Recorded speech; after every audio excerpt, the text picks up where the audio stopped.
మరింత పెంచింది. మరి ముఖ్యంగా పిఠాపురం నియోజకవర్గంపై కేంద్రం ప్రత్యేక నిఘాను పెట్టింది. కాకినాడ నగర నియోజకవర్గం పైన డేగ కన్ను పెట్టింది ఈసీ.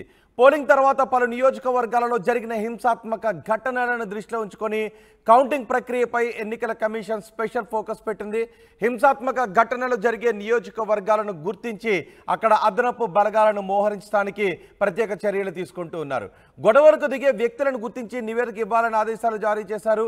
ఈసీ ఆదేశాలతో రాష్ట్ర ఇంటెలిజెన్స్ విభాగం నివేదిక ఇచ్చింది. దీంతో పిఠాపురం, కాకినాడ నగర నియోజకవర్గాల్లోనూ కౌంటింగ్కు 3 రోజుల ముందు తర్వాత 4 రోజులు హింసాత్మక ఘటనలు జరిగే అవకాశం ఉంది అని హెచ్చరికలు జారీ చేసింది. ఇంటెలిజెన్స్ హెచ్చరికలతో అప్రమత్తమైంది ఎన్నికల సంఘం. కౌంటింగ్కు 2 రోజుల ముందే ఈ నియోజకవర్గాల్లో కేంద్ర బలగాలతో పహారాకు నిర్ణయం తీసుకున్నారు. పిఠాపురం, కాకినాడ సిటీలో గొడవలకు ప్రేరేపించే సుమారు 20 మందిని గుర్తించినట్టుగా తెలుస్తోంది. అనుమానితుల కదలికలపై ఇంటెలిజెన్స్ వర్గాలు నిఘాను పెట్టాయి. జిల్లాలో పెట్రోల్ బంకులపై కూడా కొన్ని ఆంక్షలు విధిస్తున్నట్టుగా తెలుస్తోంది. జూన్ 10వ తారీఖు వరకు ఈ ఆంక్షలు ఉంటాయి. కంటైనర్లు, బాటిళ్లు, డ్రమ్ములు, పెట్రోల్, డీజిల్ అమ్మొద్దు అని ఆదేశాలు జారీ చేశారు. లూజ్ పెట్రోల్ అమ్మొద్దు అని, విడిగా పెట్రోల్ అమ్మొద్దు, కేవలం వాహనాల్లో మాత్రమే ఫ్యూయల్ నింపండి. ఎవరైనా బాటిల్స్లో ఫ్యూయల్ ఇమ్మని అడిగితే ఇవ్వద్దు అనే ఆదేశాలు బంకులకు కూడా వెళ్ళినట్టుగా తెలుస్తోంది. మరింత సమాచారం మా ప్రతినిధి ప్రకాష్తో మాట్లాడదాం. ప్రకాష్, పోలింగ్ రోజు రాష్ట్రంలో జరిగిన కొన్ని హింసాత్మక ఘటనల నేపథ్యంలో పిఠాపురం, కాకినాడల్లో కూడా హింసాత్మక ఘటనలు తలెత్తే అవకాశం ఉంది అనే నివేదిక ఇచ్చినట్టుగా తెలుస్తోంది. దీంతో అక్కడ ఎటువంటి చర్యలు తీసుకుంటున్నారు? రాష్ట్రంలో పోలింగ్ ప్రక్రియ అయితే ప్రశాంతంగా ముగిసినప్పటికీ కొన్ని ప్రాంతాల్లో జరిగినటువంటి హింసాత్మక ఘటనలు దృష్టిలో పెట్టుకుని కౌంటింగ్ ప్రక్రియ ఏదైతుందో కౌంటింగ్ ప్రక్రియ మొత్తం అంతా కూడా ఎన్నికల కమిషన్ అయితే సిద్ధపడుతుందో అన్ని ఏర్పాట్లు కూడా చేస్తున్నారు. దానికి అనుగుణంగా గత కొన్ని ప్రాంతాల్లో, కొన్ని నియోజకవర్గాల్లో జరిగినటువంటి హింసాత్మక సంఘటనలు ఎక్కడైతే జరిగాయో అదే విధంగా ప్రధానంగా మరి కొన్ని ప్రాంతాల్లో ఎక్కడైతే జరుగుతాయో, అంతేకాకుండా ఎన్నికల రోజు కూడా ప్రశాంతంగా పోలింగ్ కూడా ఏదైతే జరిగిందో అక్కడ ఎక్కడైతే ప్రాంతాల్లో ఎక్కడైతే హింసాత్మక ఘటనలు జరిగాయో ఆయా ప్రాంతాలను గుర్తించడం కాకుండా ఈ యొక్క కౌంటింగ్ రోజు కూడా అంతా కూడా ప్రశాంతంగా జరిగేందుకు ఎన్నికల కమిషన్ ఇప్పటికే అన్ని కూడా ఏర్పాట్లు కూడా చేస్తున్నటువంటి పరిస్థితి కొన్ని రోజులు మాత్రం ఉంది. ఈ నేపథ్యంలో ముఖ్యంగా ఎక్కడైతే ఘటనలు జరుగుతున్నాయో అక్కడ ఎక్కడైతే జరిగే అవకాశం ఉందో ప్రాంతాలను కూడా గుర్తించారు. ముఖ్యంగా ఏదైతే రాష్ట్ర వ్యాప్తంగా ఏదైతే నియోజకవర్గం ఉందో పిఠాపురం నియోజకవర్గం, దానిపైన ఫోకస్ పెట్టిందని ప్రధానంగా చెప్పొచ్చు. జనసేన అధ్యక్షుడు పవన్ కళ్యాణ్ పిఠాపురంలో పోటీ చేయడంతో నేపథ్యంలో అక్కడంతా కూడా హింసాత్మక ఘటనలు జరిగే అవకాశం ఉందని, అలాగే కాకినాడ సిటీలో పాటు అలాగే పిఠాపురంతో పాటు 2 ప్రాంతాలలో కూడా హింసాత్మక ఘటనలు జరిగే అవకాశం ఉందని ముందుగా ఇంటెలిజెన్స్ కూడా నిఘా వ్యవస్థ కూడా ముందుగానే అప్రమత్తమైన పరిస్థితి ఉంది. అలాగే ఈ ప్రాంతాల్లో ఎక్కడెక్కడ అనుమానితులు ఉన్నారు, ఏ ప్రాంతాల్లో ఎవరైతే ఉన్నారో వారు గుర్తించే పనిలో ఇంటెలిజెన్స్ అయితే ముందుగానే రిపోర్ట్ ఇవ్వాలని ఆదేశాలు అయితే ఎన్నికల కమిషన్ అయితే జారీ చేసింది. ఆ ప్రకారంగానే ఈ యొక్క పిఠాపురం నియోజకవర్గంతో పాటు కాకినాడ నియోజకవర్గం, టౌన్ సిటీ నియోజకవర్గం ఏదైతుందో అక్కడ కూడా ప్రధానంగా ఎవరైతే అనుమానితులు ఉన్నారో, ఏ ప్రాంతాల్లో గొడవలు జరిగే అవకాశం ఉందని కూడా ఇంటెలిజెన్స్ కూడా రిపోర్ట్ కూడా ఇవ్వడం జరిగింది. దానికి అనుగుణంగా ప్రధానంగా కౌంటింగ్ రోజు ముందు 3 రోజులతో పాటు అలాగే తర్వాత మరొక 4 రోజులు మొత్తం కూడా పూర్తిగా కట్టుదిట్టమైన ఏర్పాట్లు చేయాలి. అలాగే భారీగా బలగాలు కూడా ఇక్కడ ఏర్పాటు చేస్తుంది. అలాగే సిఆర్డిఎఫ్ బలగాలతో పాటు అలాగే సిఐఎఫ్ బలగాలు, అలాగే ఏపీఎస్పీ బలగాలు, ఏఆర్ సివిల్ పోలీసు బలగాలు, భారీగా 4 రకాల డిపార్ట్మెంట్ బలగాలు కూడా భారీగా 2 నియోజకవర్గాల్లో భారీ బందోబస్తు ఏర్పాటు చేసేందుకు అన్ని ఏర్పాట్లు కూడా చేస్తుందని చెప్పాలి. ఈ నేపథ్యంలో ముందుగానే ఇంటెలిజెన్స్ ఇచ్చినటువంటి రిపోర్టు ప్రకారం మొత్తం అంతా కూడా అలర్ట్ అయిందని మనం ప్రధానంగా చెప్పొచ్చు. పిఠాపురంలో గొడవలు జరిగే అవకాశం ఎక్కువగా ఉంది.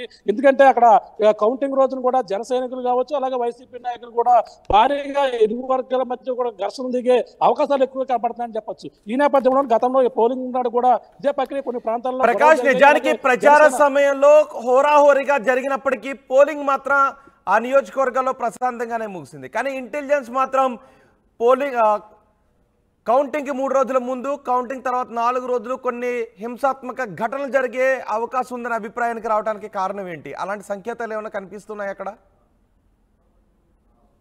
అంటే మన కొన్ని రోజులుగా పిఠాపురం నియోజకవర్గంలోనే ప్రధానంగా కొన్ని ప్రాంతాల్లో అనుమానితులను కూడా గుర్తించడం జరిగింది. అంటే 20 మంది అనుమానితులను గుర్తించడంతో పాటు అలాగే కాకినాడలో కూడా కొంతమంది వాళ్ళ కదలికలపై కూడా గుర్తించి వాళ్ళ కదలికలపై కూడా పూర్తిగా డాగ కొని వేసినటువంటి పరిస్థితి ఉందని చెప్పాలి. ఎందుకంటే గత హింస అంటే ప్రశాంతంగా కొన్ని జరిగినప్పుడు కొన్ని ప్రాంతాల్లో జన సైనికులకు ఇప్పటికే భారీగా పిఠాపురం నియోజకవర్గంపై బెట్టింగ్లు కావచ్చు, అలాగే అన్ని ప్రాంతాల్లో కూడా జరుగుతున్నటువంటి పరిస్థితి. ఈ నేపథ్యంలోనే అక్కడ ఈ యొక్క రిజల్ట్ తర్వాత పరిణామాలు అంటే ఊహించిన రైతులు జన సైనికులు అంతా కూడా ఎక్కువగా ముందుకు వచ్చి వాళ్ళంతా కూడా ప్రచారాలు జోర్పించే అవకాశం ఉంటుంది. ఈ యొక్క రిజల్ట్ బట్టి ఆ పరిణామాలు వైసీపీకి ఇద్దరు అలాగే జన సైనికుల మధ్య కూడా గొడవలు జరిగే అవకాశం ఉంటుందని వాళ్ళంతా కూడా ముందొచ్చి హెచ్చరికలు అయితే జారీ చేశారని చెప్పాలి.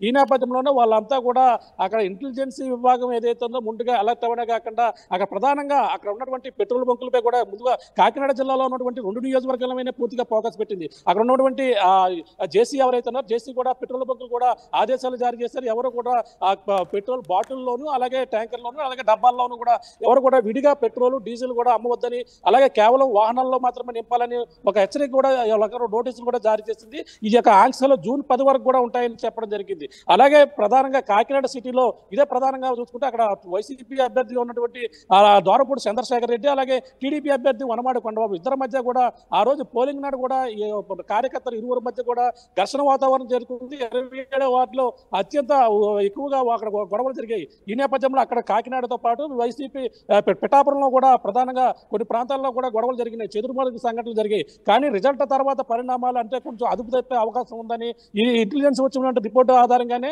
ఈ యొక్క మొత్తం ఎన్నికల కమిషన్ అయితే ముందుగా రిపోర్టు తెప్పించుకున్నారు. ఆ రిపోర్టు ప్రకారంగా ఎక్కడ గొడవలు అవుతాయి, ఎవరెవరు అనుమానితులు ఉన్నారు, అనుమానితులు పూర్తిగా డేటా కావాలని చెప్పడం జరిగింది. అదే విధంగా ఇంటెలిజెన్స్ కూడా ఇంత డేటా ఇవ్వడం జరిగింది. డేటా ఇచ్చిన ప్రకారం 20 మందిని గుర్తించారు. 20 మందిలో పాటు వాళ్ళు ఎవరు ఏంటి కథలు మొత్తం వాళ్ళు ఎక్కడికి వెళ్తున్నారు మొత్తం అంతా కూడా డేటా ఏ రోజు కావాలి వాళ్ళంతా కూడా ట్రాక్ అంతా కూడా డీటెయిల్స్ అంతా కూడా చెక్ చేస్తున్న పరిస్థితి వాళ్ళపై డ్యాగ్ కన్ను వేశారు. అలాగే మొత్తం 2 నియోజకవర్గాల్లో పూర్తి స్థాయిలో అలాగే కౌంటింగ్ రోజు ముందు రోజు 3 రోజులతో పాటు కౌంటింగ్ తర్వాత 4 రోజులు పూర్తిగా ఈ బలగాలు భారీగా మోహరించి ఎటువంటి అసాంఘిక కార్యక్రమాలు జరగకుండా ప్రధానంగా హింసాత్మక ఘటనలు జరగకుండా ముందస్తుగా అప్రమత్తం అవుతున్నట్టుగా మనం ప్రధానంగా చెప్పొచ్చు. రోహిత్ రైట్ ప్రకాష్, పిఠాపురం నియోజకవర్గంపై కేంద్రం ప్రత్యేక నిఘాను పెట్టింది.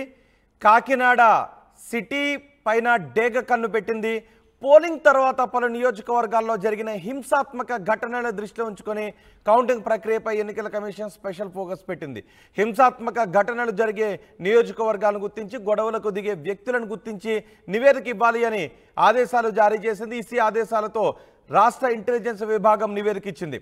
పిఠాపురం కాకినాడ సిటీ నియోజకవర్గాలలో కౌంటింగ్కు 3 రోజుల ముందు కౌంటింగ్ తర్వాత 4 రోజులు హింసాత్మక ఘటనలు జరిగే అవకాశం ఉందని హెచ్చరించింది.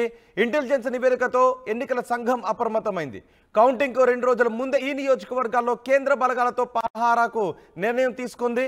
పిఠాపురం కాకినాడ సిటీలో గొడవలకు ప్రేరేపించే సుమారు 200 మందిని గుర్తించి వారి కదలికలపై నిఘాను పెట్టారు. జిల్లాలో పెట్రోల్ బంకులపై కూడా ఆంక్షలు విధించారు. జూన్ 10వ తారీఖు వరకు ఈ ఆంక్షలు ఉంటాయి. కంటైనర్లు, బాటిళ్లు, డ్రమ్లు లో పెట్రోల్ డీజిల్ అమ్మొద్దు అని ఆదేశాలు జారీ చేశారు.